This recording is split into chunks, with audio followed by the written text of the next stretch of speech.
Hello dear students, in this subject groundwater assessment and development, today we'll cover the subsurface investigation. In the last class we discussed about surface investigation, okay, where the investigation is carried out on the surface without going into deep of the ground.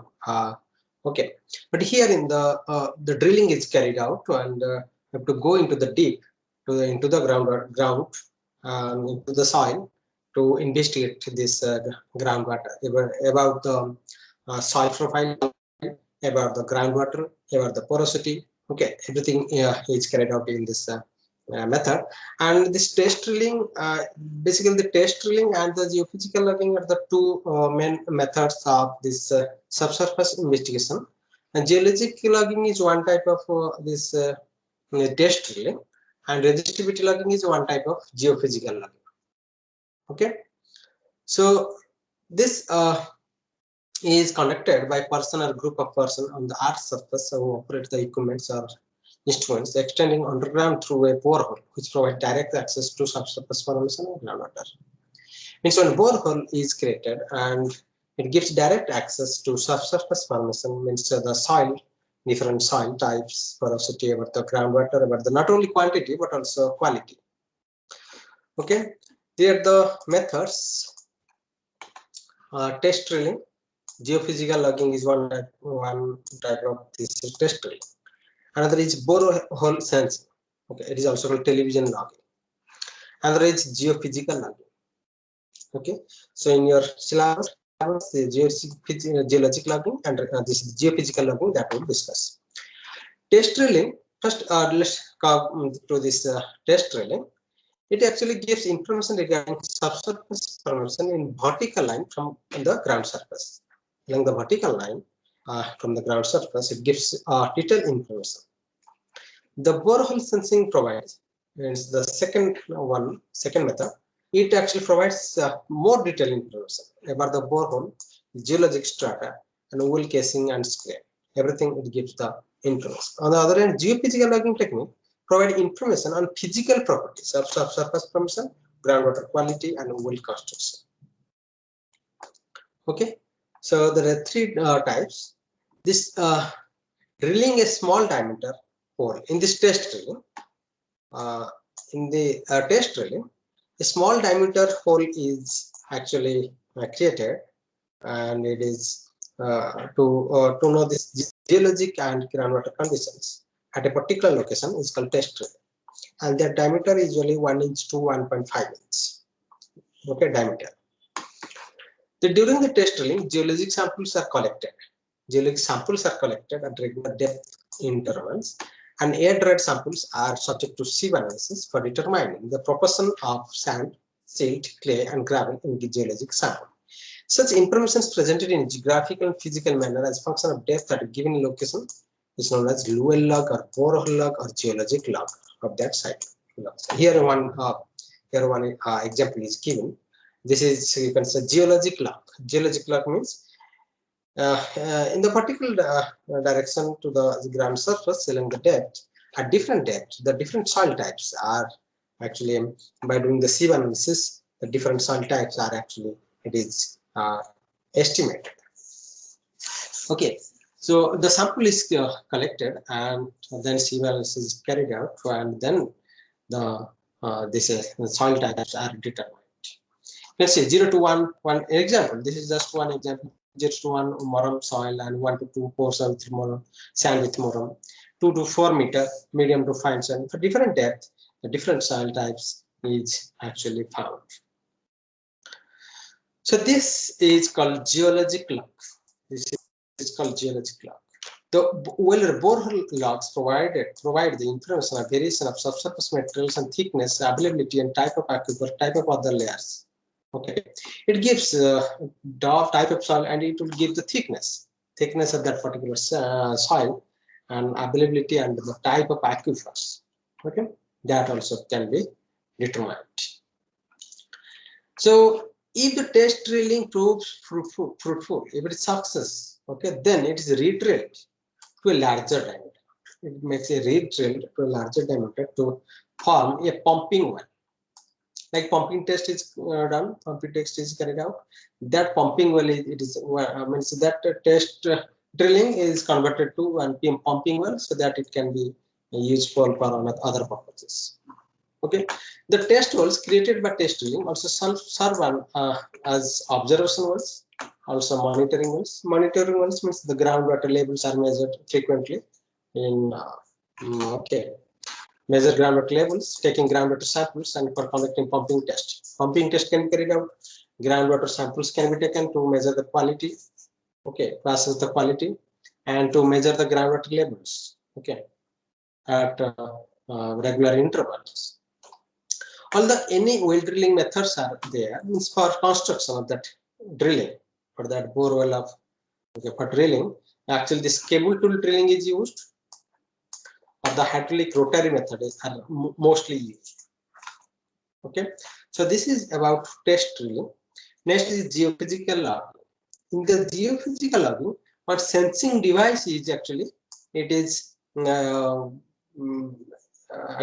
carried in the borehole.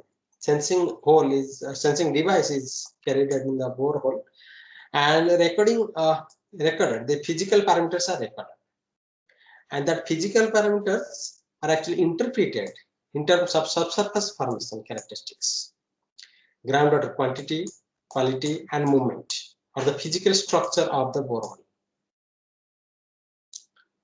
Okay, so the after recording the physical parameters, the subsurface formation characteristics, is quantity, its quality, everything that is actually interpreted. So there are different types of geophysical logging: resistivity logging, spontaneous potential logging, nuclear radioactive logging, temperature logging, caliper logging, fluid conductivity logging, fluid velocity logging, sonic and acoustic logging, basic logging. These are the different types. Okay, as for labs, only resistive logging that we will discuss. Different types of this geophysical logging. Here in this table, actually, different information we need. Accordingly, the technical geophysical logging is decided. For which type of information, for which type of logging is required, that is mentioned in this table. Okay, just you can read this table. The moisture content, you can see one example. Moisture content using calibrated neutron logs. Infiltration information you can get from this time interval neutron logs. The different resistivity type of resistivity method, type of geophysical methods, and depends on which information you need. Accordingly, this type is followed. Like permeability. If you want permeability, then the under some condition long normal resistive logs is required. Okay. Now come to this resistivity logging. This resistivity logging is the same as that electrical resistivity method in the surface investigation. The same as that. Only difference is that potential this electrodes and the current electrodes are placed on the surface, but here it is actually put into the subsurface. Okay. It's a resistivity, same concept is used. Resistivity measures the electric properties of formation.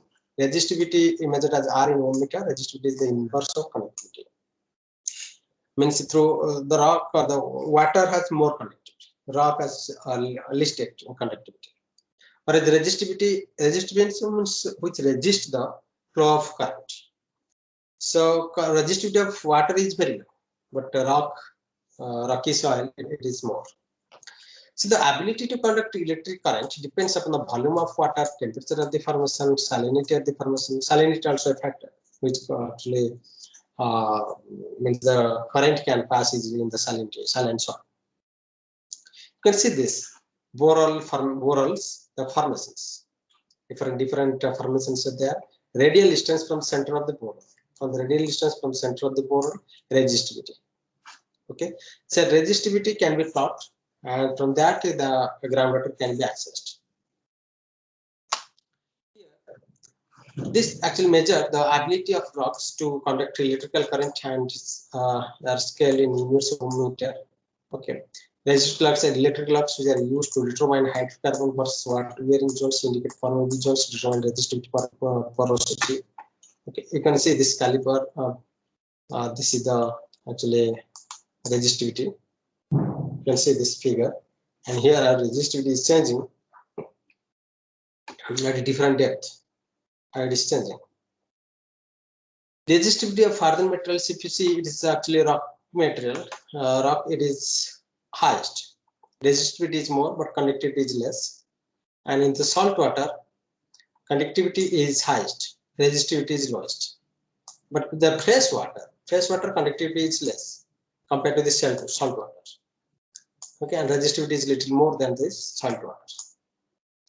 So in this order, the resistivity and conductivity actually varies. Actually, conduction is by ions in water. Sodium, actually, why saline water is not, because sodium and calcium are very common. They actually conduct the ions of the current. They actually conduct the current. Other monovalent ions, this potassium, this oxide, okay, OH minus, bivalent ions to calcium, magnesium, all these things. The clays can conduct electricity also. Okay. Only rocky material, the gravel material, or the you can say very hard materials that cannot conduct this electricity. So the resistivity will be very high. Here, just one example is it is given. It's only water. You can say this is only water. Saturation coefficient is 100%. Here, phi is 100%. Means the porosity is 100%. Voids. There is no soil in this. So here, if see resistivity R, it is actually lowest. Resistivity is lowest. But if you so include some soil particles, okay, porosity is 20% here. Porosity is 20%, and it's also fully saturated. It's fully saturated, 100% saturated. But here some soil is there. Soil and water mix. Porosity is 20%. Then here the resistivity will be little more than this R. R naught will be more than the R. Then again this resistivity will increase if you decrease the this water content. You decrease the water content. That means if it is partially saturated. Okay, here it is fully saturated. If it is partially saturated, then the resistivity will increase and conductivity will decrease. Okay, this is the resistivity logging along the depth of the different types of soil, and here different this resistivity value. Okay, along the depth, it is actually estimated using this resistivity method, and from that value of resistivity, here it's actually these soil formations are actually determined. Okay, where water is available, where water is not available, where fresh water is available, where saline water is available, where the partially saturated soil, where fully saturated soil. Okay, where only rock formations are there. So everything is recorded. In this method, that is actually that works by characterizing the rock or sediment in a borehole for measuring its electrical resistivity. Its resistivity is a fundamental material property which represents how strongly a material opposes the flow of electric current. In these logs, resistivity is measured using 4 electrical probes to eliminate the resistance of the contact plates. The log must run in holes containing electrical conductive mode of water. Okay, so this is the actually procedure of this resistivity method. It is sometimes used in mineral exploration. Use of this method, mineral exploration, and water well drilling, most commonly for formation evaluation in oil and gas well drilling. Okay, most rock materials are essentially insulators, while they are enclosed fluids and are conductors. When the rocks are actually insulated, that means the current cannot pass. But here, the fluid which is enclosed, okay, this enclosed this rock material, that fluid conduct electricity. Okay, hydrocarbon fluids are an exception because they are almost infinitely resistive. They are very resistive. When formation is porous and contains salty water, when formation is porous and contains salty water, the overall resistivity will be low. the overall resistivity will be very low. Means conductivity is very high in the salt water. When formation contains hydrocarbon or contains very low porosity, resistivity will be very high. If there is hydrocarbon or the low porosity, means water content is very low. In that case, then resistivity will be very high. High resistivity value indicates high hydrocarbon bearing formation. That's why it's actually used for this oil and gas well drilling. It is used for mineral exploration. Okay. Usually while drilling fluids embed the formation. Changes in the resistivity are measured by the tool in the embedded zone. There is several resistivity tools with different investigation length are used to measure the formation resistivity. Water-based mud is used and oil is displaced. Deeper resistivity logs will show lower conductivity than the embedded zone. Oil-based mud is used, then water is displaced. Deeper logs will show higher conductivity than the embedded zone. Hence, there are different methods of resistance logging. This provides not only an indication of the fluid present, but also at least qualitatively whether the formation is permeable or not. Okay, these things can be accessed. And this is the factors which actually affect this resistivity logging, and it's pore geometry, resistivity of water, porosity of formation, pore geometry, tortuosity, lithology formation, degree of cementation, and type and amount of plain rock. Okay, there are different factors. These are the some common factors which actually affect the resistivity. It is applied, this resistivity method is applied in the lithology identification, source rock identification, saturation determination, locating of hydrocarbon bearing zones, determination of cell volume, localization of overpressure zones, correlation properties. For all these things, it is actually used. Okay, so this much in detail, it's not required. This much is sufficient. Okay, so this is about your subsurface investigation of groundwater. Thank you so much.